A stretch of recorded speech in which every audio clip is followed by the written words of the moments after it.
yaxyaa binu maciin raximahullah waxa uu leeyahay ma arkin qof la mid ah axmed binu xambal. waxaan la saaxiibnay 50 sano, weligiisna naguma uusan faanin wanaag iyo kheyr uu isagoo ku sugan yahay.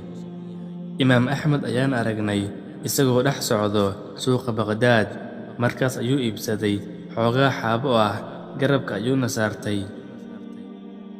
isla markaas dadkii ayaa aqoonsaday, kadibna dukaamadoodii iyo ganacsigoodii ayay ka soo tageen.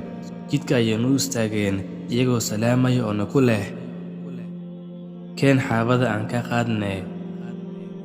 markaas ayuu gacantiisa ruuxay, wejigiisana gaduutay, indhihiisuna ilmeeyeen.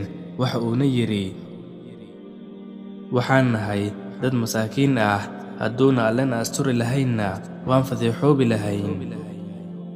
ibnu taymiya raximahullah waxa uu leeyahay, musiibo kuu jeediso xagga alleh ayaa ka khayr badan nimco ku hilmaamsiiso dikriga iyo xuska alleh. nin ayaa wiilkiisa ku yidhi, ha noqon kuwa rajeeyo aakhirada camal la'aan, toobadana dib dhigto. salliga nebiga sallallahu calayhi wasallam waxa uu ka mid yahay acmaasha kuwooda ugu barakada badan, uguna fadliga badan, uguna faa'iidada badan diin iyo adduunba.